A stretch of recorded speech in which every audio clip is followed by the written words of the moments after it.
A hot summer afternoon in the Northeast. Residents of New York and Toronto look forward to the weekend.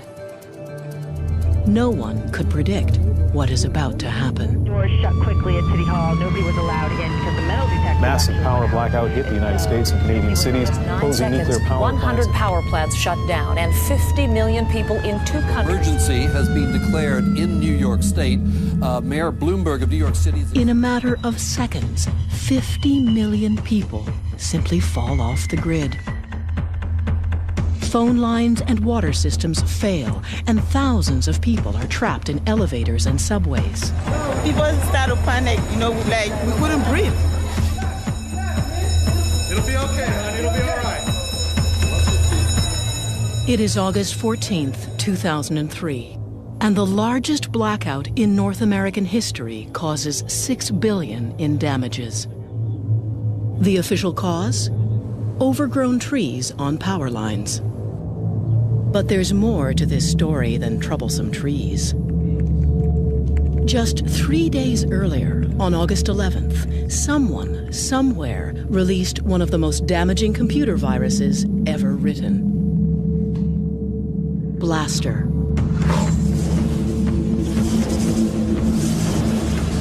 It was probably the biggest attack against the internet ever.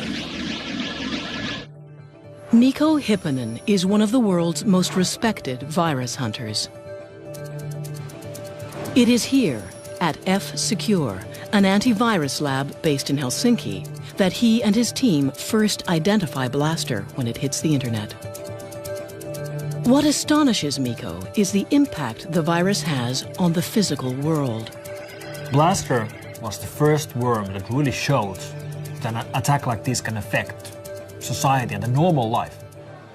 Air Canada passengers were frustrated by long check-in lineups today after a virus overwhelmed some of the airline's computer networks. As Blaster explodes across the net, Air Canada's check-in system shudders to a halt. And 3,000 kilometers south, Amtrak and CSX railroad services are disrupted, delaying train routes in 23 states. We saw planes stopping and trains stopping and boats stopping. We saw infections with military installations. And then, of course, 3 days later, there was the US blackout. Did a computer virus somehow contribute to this?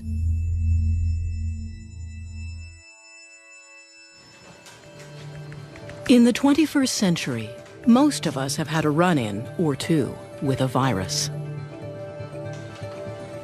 They're usually the reason our computers act strangely or slow down. But Blaster was a new kind of threat. It used to be that viruses traveled the internet by piggybacking on other programs. They would arrive at your computer in the form of email attachments. The virus could not activate until someone opened the attachment. But Blaster was a worm. Worms don't need other programs. They propel themselves through the net, and they are self-activating. In other words, you could get Blaster simply by being connected. You would get infected just by having your PC online. You could be sleeping and your machine would get infected. Which meant anything connected was susceptible. Systems like the financial network, water treatment centers, and power plants. In one case, we know that a virus got into a major nuclear reactor in Ohio. 9 months after the blackout, the official report stated that Blaster, despite being released just 3 days earlier, played no significant role in causing the huge shutdown. Some security experts remained unconvinced, pointing to more than just the timing of the two events. If you read the blackout transcripts of the operators who were in the middle of this when it was happening, what keeps coming up in the transcripts is comments that, stuff isn't moving. Their screens were freezing, which is exactly what the Blaster worm does. Whether the Blaster virus caused the 2003 blackout remains a contentious issue. But after Blaster, no one doubted that online viruses could cause real-world damage. It's been actually a real learning exercise for potential attackers and terrorists to see, oh, well, if an accident can cause this, maybe we could cause it as well. Eric Byers is a former instructor at the British Columbia Institute of Technology. He researches the dangers of connecting critical infrastructure to the internet. There's no question that you could build a virus to take down the critical infrastructure. For example, our power systems, our water systems, our transportation systems, if those go away, then our life radically changes. Today, most critical systems are connected to the internet. And the computers these utilities use are the same Windows-based PCs that you might have in your kitchen. 95% of the machines are running Microsoft Windows. So when you have some sort of a worm or a virus or some sort of threat spreading that affects Windows, it spreads like wildfire. A Canadian oil company came to us and said, you know, we have this big infrastructure and we're curious, you know, can somebody attack this? So Eric went to work. Using only a laptop and some basic hacker software, he easily broke into the holding tanks at the company's refinery. So first of all, I'm going to do what's called cutoff visibility. Now I've fooled it so that the operator doesn't know anything's going wrong in the field. And then I'm actually going to blow up the tank for him. And you can see that all of a sudden this pump has just gone nuts. And pretty soon that tank's going to be overflowing. And in real life, somebody will be walking around with an oil spill.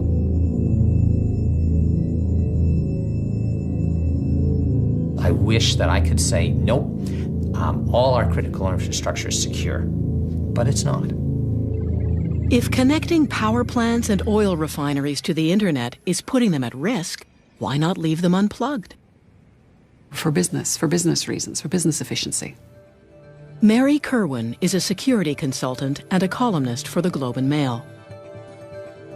One executive interviewed said that he thought it was fine, it was worth taking the risk, so they'd have an edge on the competition by having these open and secure hookups between the utilities and the corporate network. The problem is, the internet was never designed to be secure. It was never actually built to do a lot of the things we're using it for right now. It was not meant to be an engine of commerce. It was not meant to hold your banking information. In the late 1960s, researchers began developing a network that could share information between computers. In the 90s, it went public and exploded. It was no longer just a handful of scientists on the internet, it was now anyone with a modem. When you have 25 people on a network, you can be pretty sure they're going to play well. But when you have a million people on a network, you can be pretty sure that somebody is not playing fair. There are no secure computers. There are no secure networks. Amit Yoran is the former director of cybersecurity within the U.S. Department of Homeland Security. I think sooner or later, we are going to be hit by a cyber failure that will affect either our nation's infrastructure or international infrastructures in a very significant and harmful way. So the implication is that somebody remotely managed to gain access to these control systems and does that type of damage and leaves the economy at a standstill, essentially. Because without our ability to bank online, to make a phone call, to switch on the lights, we're literally in the dark.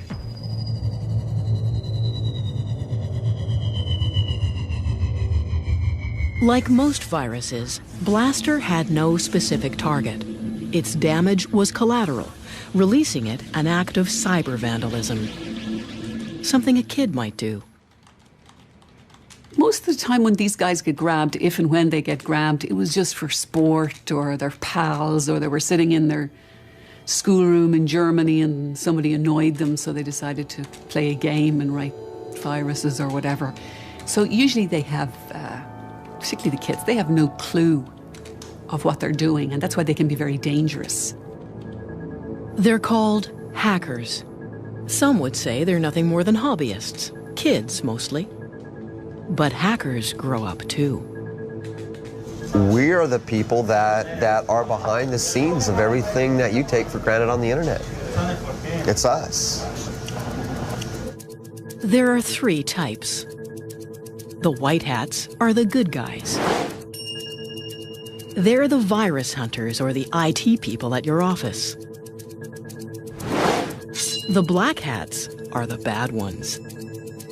The virus writers or the crooks who try to steal your credit card number online.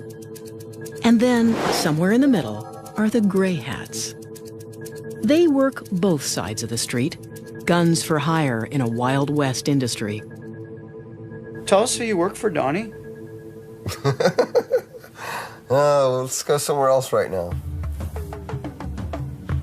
Donnie makes his living as a professional hacker. Exactly how, he won't say. He is sometimes hired by companies to hack into their own systems. It's called penetration testing. That's where you get permission to break in just as a real hacker would, but you are under a contract, and that's so that they can identify their security flaws and fix those security flaws before a bad guy really does. Like most professional hackers, Donnie has an infamous past. I was approached initially by this company in India. They wanted a demonstration of my skill set, so to speak. I ended up compromising 5 different systems with 5 different exploit vectors. Looking further into one of the intrusions, I had indeed broken into mail.gov.in. For all intents and purposes, I took down their government infrastructure. Had free reign on the systems all I wanted. I was able to plant backdoors and gain later access. I was able to read emails. I was able to record keystrokes. In hacker parlance, we would say that I owned India. I owned a small country. Not small. I owned the 2nd largest country in the world. We asked Donnie to demonstrate his skills. In less than 5 minutes, he's broken into the database of a major international airline. So basically, I'm one step away from grabbing all of the reservation information, all of the user information, which would include your name, your address, your telephone number, your credit card information for verifying your flight. With power like this at your fingertips, we wonder what potential damage a group of dedicated hackers could cause. We could certainly shut down the United States critical infrastructure, I would assume probably within a day. Dedicatedly, I would give it 1 week of research, 1 day to take it down. And that means what? What is the... That means taking out the power grid, it means taking out the communication power, it means taking out probably the military capacity of the United States to function properly. We'd probably go into a police state at that point. Is that an exaggeration? No, I don't think so.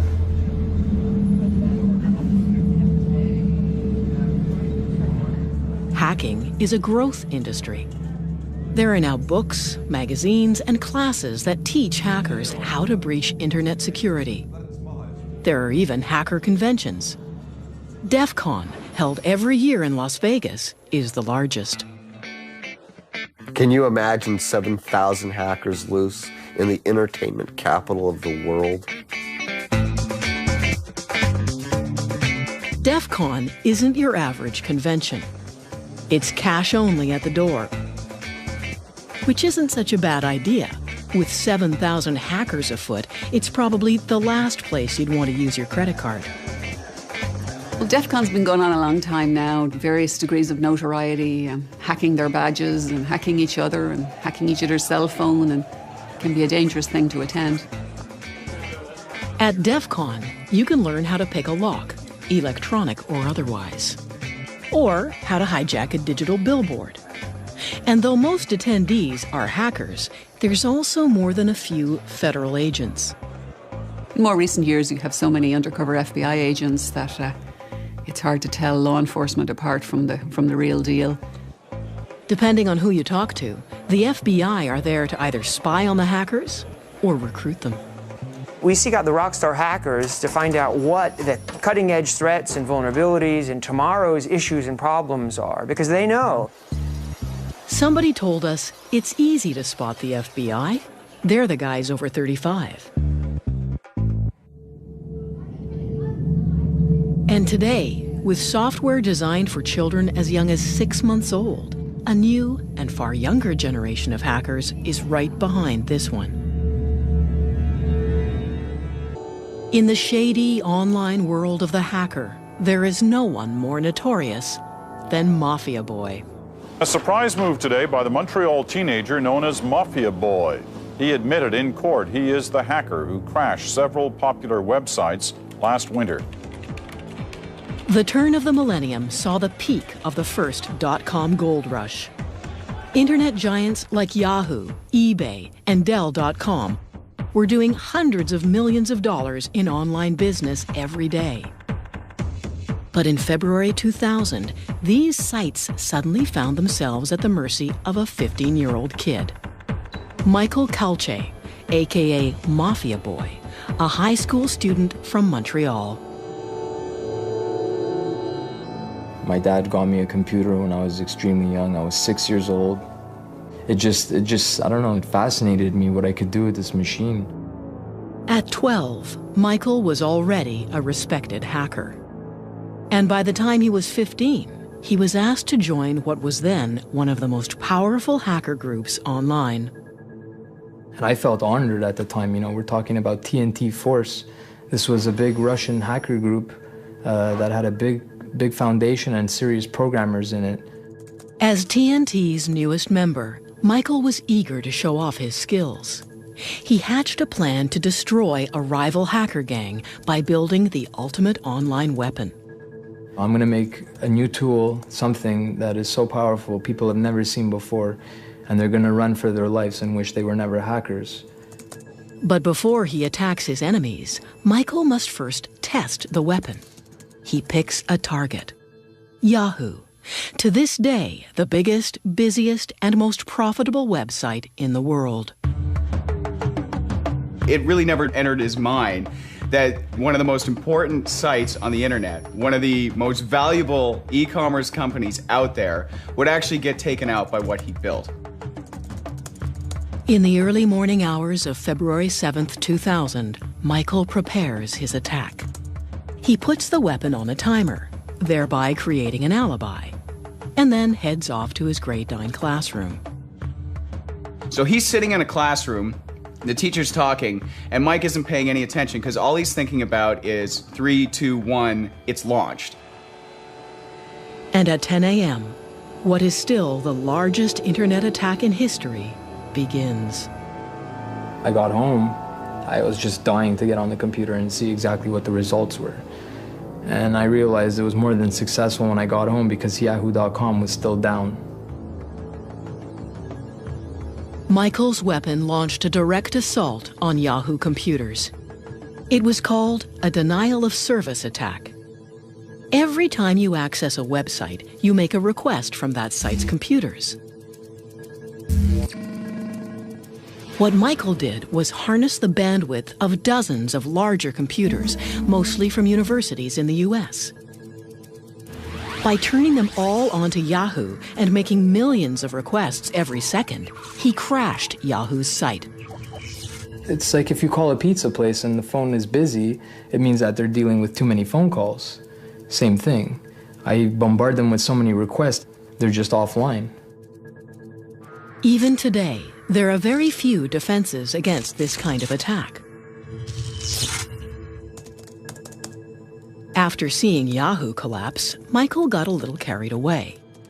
CNN, Amazon, eBay, Dell, all multi-billion-dollar companies, all easily shut down by Mafia Boy. CNN was probably one of the biggest attacks because they lost 1,200 other sites when CNN.com went down. Everything linked to CNN just went poof with it. I started to realize I had something way more powerful than I could imagine here. I felt a sense of it before, but this was the moment I realized, you know, there's not much that can stop me here. The attacks made headlines around the world and sent shockwaves rippling through the new economy. You have a situation where the price of these companies that were hit, they take hits on the stock market. You have the Attorney General of the United States standing up and saying that we will get the ones who are responsible for this. You have President Clinton convening a cybersecurity summit at the White House and talking about finding ways to fend off future attacks like this. The first reports came out, they were estimating the damage to be $1.7 billion damage. All from a Pentium 133. It was Michael's bragging that eventually got him arrested.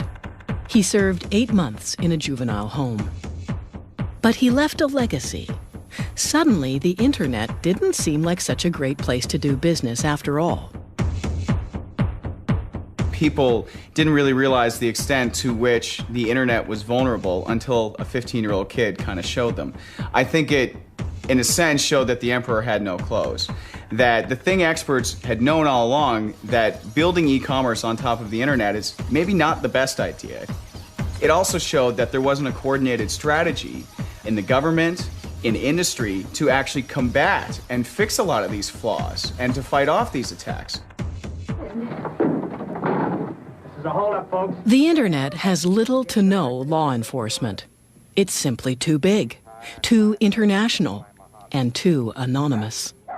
It's very difficult to identify who is online at any one time, where do they come from, and they can just disappear into the ether. Just take out their connection and they're gone. They're like specters, like ghosts. For the most part, black hats target one company and its ubiquitous operating system. Now, this company is looking for a little vigilante justice. Microsoft established an antivirus reward program that will pay people if they provide information on a virus writer and it leads to an arrest and conviction. It's a cash bounty. $250,000 for information leading to the arrest and conviction of anyone who has written a destructive virus. We asked Donnie if he was up for the challenge. I don't know if it's entirely possible. It's really, really hard to identify the creator of a piece of code. A piece of code can be as small as 4 lines that anybody could type out on a computer anywhere. If I were to successfully track someone down and actually be able to obtain this bounty, so to speak, $250,000 would be enough to secure my future. His target? A Microsoft Word virus. So called because it hides inside a Microsoft Word document that the author then emails across the internet. Where Blaster was mindlessly destructive, simply flooding the internet, the Microsoft Word virus is much more sinister. After infecting a computer, it begins to collect documents. It then sends these documents back to the authors of the virus. The range of documents being collected concerns Donnie. CAD drawings for computer-aided design, spreadsheets, PDF documents, architectural and machine blueprints. The nature of the data that's being taken, to me, it goes straight to our critical infrastructure. It goes straight to the core of the United States military. And the virus is known to have targeted power systems and government agencies. It is, literally, spyware.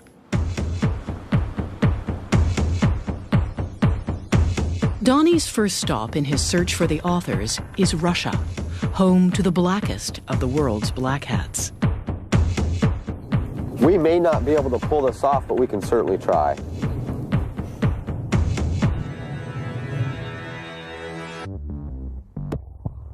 In the past few years, hackers and their viruses have evolved. Mischievous kids are no longer the main problem. Now it's all about the money. And viruses are designed expressly to steal your data. In the good old days, all the viruses were written by, hobbyists and geeks and nerds in their basement for fun, for fame, really. And that started changing 5 years ago or so. To professionals and criminals, people who do this to make money, even people who make millions. And while thieves used to break into your house, these days it's much easier for them to break into your computer. What they're looking for is personal information, credit card numbers and banking details, anything that can be sold for quick and easy cash. A hacker recently told me that identity theft is a great new career. It has great benefits. Why would you make minimum wage when you can stay in the best hotels and buy big screen TVs with somebody else's money? Today, TJX announced the theft of millions of credit card numbers and other personal customer information. In 2007, TJX, a department store giant with over 2,000 retail outlets around the world, found themselves the victim of the largest known internet theft to date. Attackers broke into their systems, probably over an insecure wireless network, and basically had the run of their network as far as we can make out for as much as 18 months, maybe even a few years, we're not entirely sure. Hackers downloaded credit card numbers, millions of them. The exact figure will probably never be known. Initial estimates of the numbers of individual credentials was around the 45, 46 million mark. In more recent filings, we believe it may be as much as 94 million. And credit cards aren't the only thing thieves took. Initially, we thought it was just credit card, bank card details. Over time, we discovered there were driver's licenses as well, which is much more significant. You're getting into pieces of identification that can really allow identity thieves to build identities from the ground up. The thieves were able to break into the system by using a hacker trick called war driving. Basically driving around with a laptop and a homemade antenna, often just an empty Pringles chip can covered in tinfoil. Hackers use this antenna to search for unprotected wireless connections. Once they find one, they break in and steal everything on your computer. I've known people who remain nameless who do this for fun, and what they're doing is trying to spot open wireless connections. And they will show you sometimes on their computers the number of, in some cases, Fortune 500 companies perhaps that may have open network connections. Finding open connections isn't difficult. Nowadays, they're almost everywhere. I've seen it in banks, at the airport all the time. You'll see the ticket counter have an open wireless port. Which makes catching the thieves almost impossible. Because they're wireless, the hackers are constantly in motion. The only way to catch one is in the act itself. Lowe's is a large retailer of building supplies with huge mega stores all over mostly the United States. And they recognized that somebody was hacking into their system. So they called in the FBI, who deployed a couple dozen agents in a store in Southfield, Michigan. And the agents, were so unaware of what was actually happening, they thought that somebody was walking into the store and plugging into a network connection in the wall. But an agent on the roof noticed that there was a beat-up old car in the parking lot with a Pringles can covered with tinfoil. And they said, maybe we should investigate that. And sure enough, the driver of the car was hacking into Lowe's in order to steal credit card information, which was then to be sold to Russian mafia in Detroit. Donnie shows us how quick and easy war driving is. In the past 5 minutes, the bell has gone off, looks like about 64 times. And what does that mean? 65. That means that we found an access point. So I'm connected to somebody's wireless right now. If we were, let's say, someone with malicious intent, now I'd be able to go to, whatever website or send emails so we can see that. Leaving your wireless open is just another avenue of attack that a hacker could use. War driving isn't the only easy-to-learn hacker trick. Nowadays, the internet is bursting with hacker toolkits. These kits are essentially highly developed and highly illegal bundles of programs that allow even the beginner to become a junior cyber thief. If you're looking for Hackers Toolkit, you can just download them off the web. There's lots of them out there. They're easy to find. Most of them, in fact, many of the best are absolutely free. For example, there's some virus writing kits I was showing a little while ago. You basically select the type of virus you want to write, and it builds a virus. Nowadays, you don't need much skill to become a cyber criminal. You just need the software. I don't think that it's ever been easier to launch an attack that can cause damage or that can steal sensitive information. It's a Google search away. It doesn't make that person a hacker, but it certainly makes them dangerous.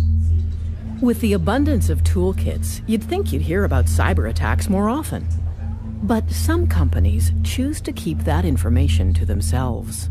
If you have a cyber incident, traditional best practice is cover it up, right? Don't tell anybody about it.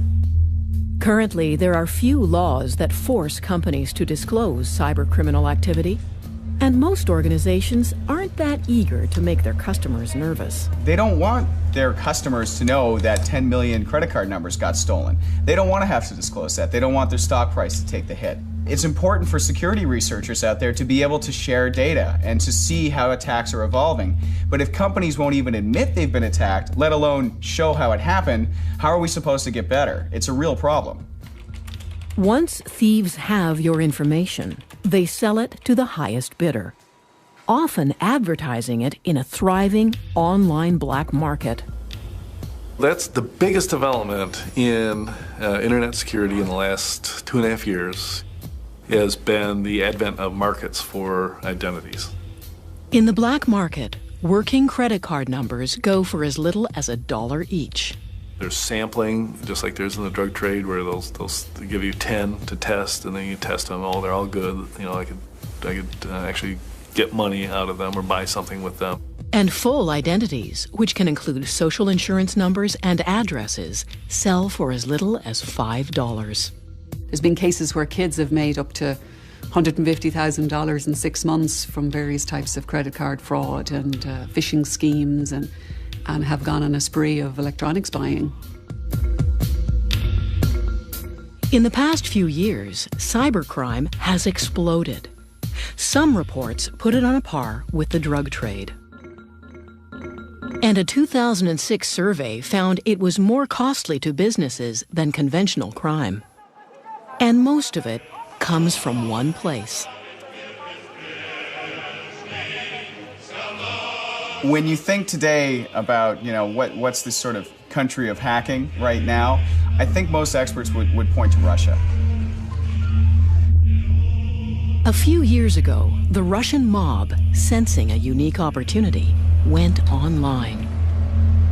And why not? It was less risky than traditional crime, and the internet allowed the mobsters to go international. All they needed was a few programmers. You have actual organized crime in Russia recruiting promising young programmers and other technical people to work in a cybercrime syndicate. These Russian syndicates are responsible for the bulk of viruses and hacker exploits released onto the internet every day. It took 20 years to go from the very first viruses to 250,000 viruses. And that's where we were in the beginning of 2007. By the end of 2007, we were already at 500,000 viruses. So we effectively doubled the amount of all of the malware in one single year. Because of this, internet security has become a booming business. In the past few years, antivirus labs have sprung up all over the world. Kaspersky in Moscow is one of the biggest. We receive over 2,000 of new viruses, trojans and worms every day to this lab. In order to provide constant and non-interrupted protection, virus analysts have to work every hour, every day of the week. We have a special name for them. They're called woodpeckers. That's because they hammer their keyboards very fast.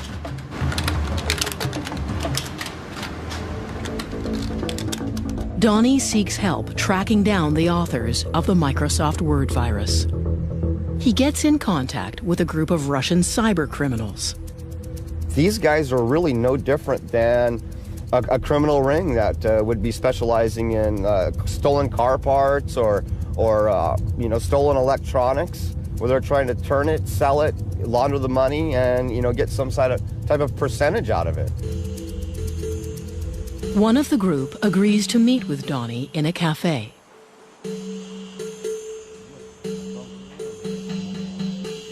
The Russian tells Donnie that he's part of a hacker crew that works primarily as carders.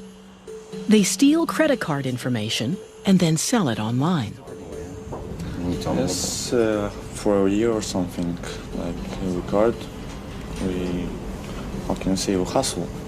The leader of one crew that I was working with, he makes like from $9,000 to $15,000 a week. I had no idea it was that kind of money. I mean, I was thinking like, $1,000 a week. Donnie then inquires about purchasing viruses that would allow him to steal information from anyone's computer. So, one of the things that I'm also interested in is Trojans and backdoors. Yes. Exactly. It gets until like $1,000 or something. Really? Yes. $1,000 for a Trojan? From 400 to 1,000. Wow, that's insane. But not all viruses have such a clear purpose. In 2007, a new type of virus appears on the internet. Stormworm. It infects without warning and seemingly without consequence. And to this day, no one knows what its purpose is. People often ask me about how do I know if I'm infected by Storm? And you really don't, because it doesn't show you any messages, it doesn't destroy anything, it doesn't play any music or anything, any of the fun stuff we used to see with old school viruses. It's really invisible. Not just invisible, but impossible to detect. This is because it's always changing. This worm keeps morphing itself. Every time you download it, you get a different copy. And if you do find it and try to remove it, the worm attacks.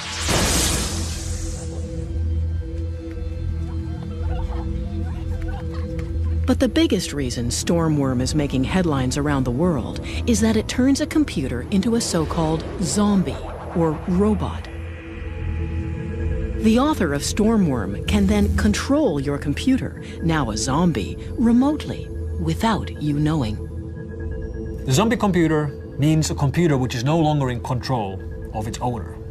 The person who actually owns the PC doesn't see this. He thinks the PC works just fine, but there's someone else behind the scenes who has access to that machine and can do whatever he wants on that machine, over the network, any time of day he wants.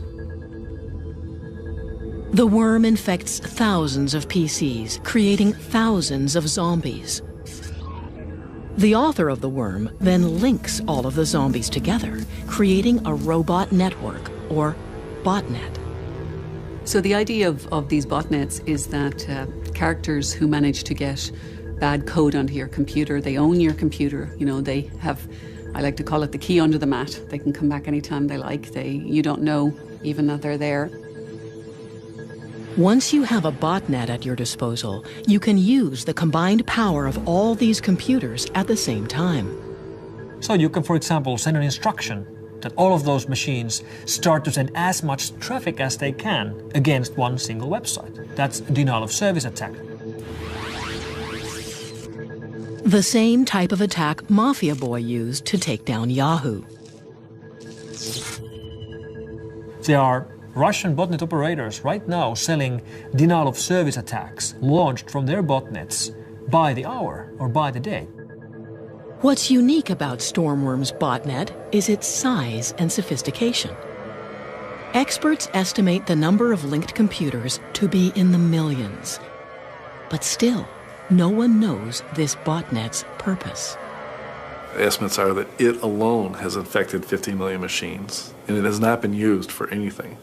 So there's this hovering, literally perfect storm of potential attack.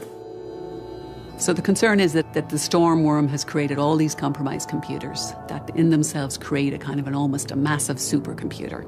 And that if very bad people have control of this, they may be able to do very bad things on a very, very big scale.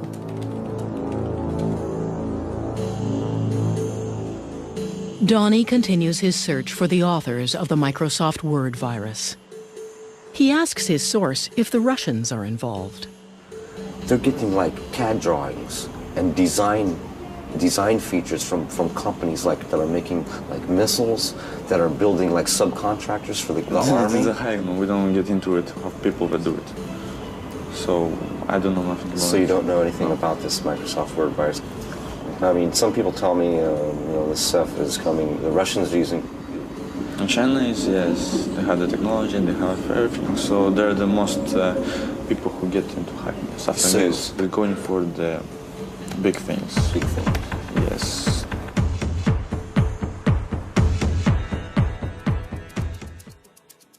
In April of 2007, Estonia suddenly found itself on the losing side of a battle with the largest country on Earth. What began as a protest over Estonia's relocation of a Soviet war memorial quickly turned ugly. Riots broke out, and Russian hackers launched what some people call the world's first cyber war. What happened in Estonia was a major cyber attack. Somebody tried to harm the country, the government of the country, the financial organization of the country. Cyber warfare. It's a terrifying premise, and up until recently, mostly hypothetical. Estonia was particularly vulnerable. Like Canada, it is one of the most wired countries on Earth. More than 78% of the Estonian citizens are doing their banking business via the internet. In a place where most people bank online, attacking the internet makes everyone a little nervous.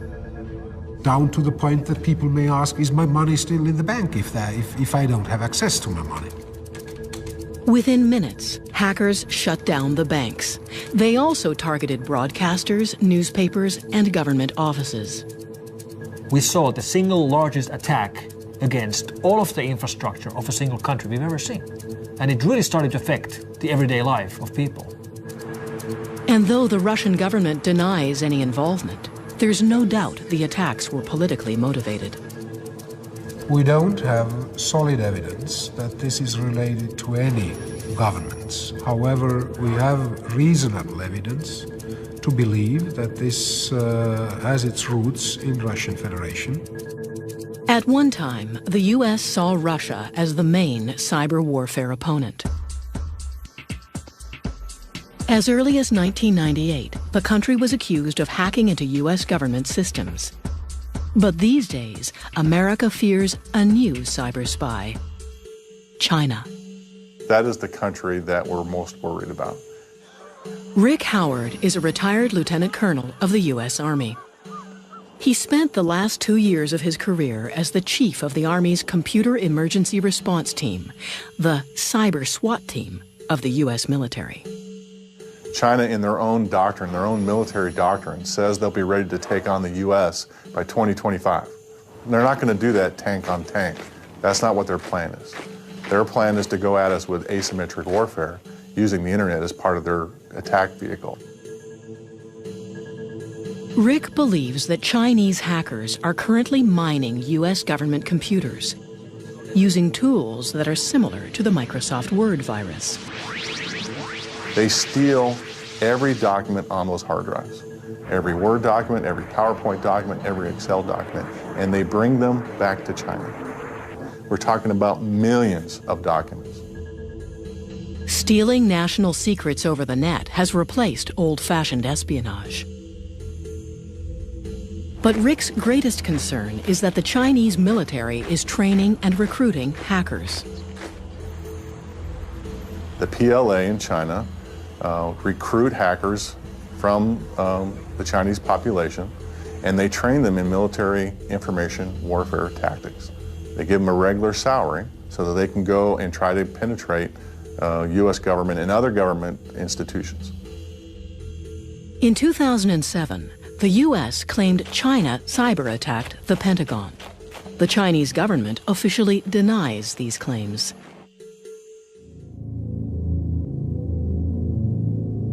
So how vulnerable are we to a cyber-attack? And what exactly would it mean? The complete breakdown of financial health, traffic, air traffic, government, structure of a country. You have to concern yourself with the possibility of a digital Pearl Harbor. I think there's always the possibility that a rogue terrorist group were to have a very significant denial of service attack. And if there's anything that people need to understand in cyberspace is that this is hard stuff. You have to take it serious. So if and when an attack comes, are we ready? Donnie abandons his pursuit of the Microsoft Word virus. He reasons that now it's too risky. We're not just looking at black hat hackers, we're not looking at kids, we're not looking at script kiddies, but we're really looking at a coordinated effort sponsored by the Chinese government against not only the United States, but the West in general. He's not as interested in collecting the bounty as he once was. The percentage of it being successful is really low, in my personal opinion. And like a true gray hat, he's already onto something else. So, who are you working for now, Donnie? Not going to comment on that. Fair enough.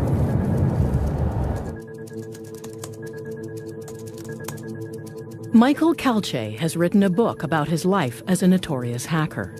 I couldn't stand back knowing what was going on and what's going to happen and how bad it's getting. 8 years after his attack, he says he could do it all over again if he wanted to. Because they haven't done anything about it. They say they're investing this into internet security and this and that, but the situation is only getting worse for everybody. Attacks are increasing. The number of viruses has doubled in a year. And places like the Pentagon ward off a cyber attack nearly every day. Is cybersecurity a significant threat to the critical infrastructure of Canada and the world? Absolutely, no question. This is serious stuff. It is supposed to be a little bit turbulent. It is supposed to be a little bit uncontrollable. And to have that openness and that freedom, you have to deal with the other things. The interconnected nature of the internet and critical infrastructures is a point of significant vulnerability for modern society. We really have to think carefully about putting critical infrastructure online. I would prefer critical stuff to be disconnected. And when I mean disconnected, I mean that they are in separate cables. Increasingly, all aspects of our lives are funneled through the internet. What's at stake is impossible to dismiss. Because the 9/11 Commission, their summary of the 9/11 events was that it was a failure of imagination. And I think the one thing we don't want to do again is for our imaginations to fail.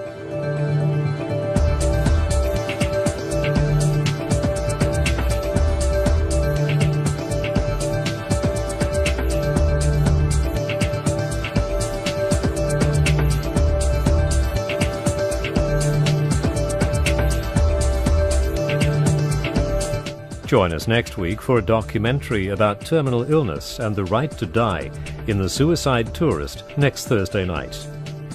And tomorrow, the old school cop is back to investigate a murder that points to the IRA while dealing with a shady character from Special Branch. Martin Shaw stars in George Gently, 8:30 tomorrow night on ABC One.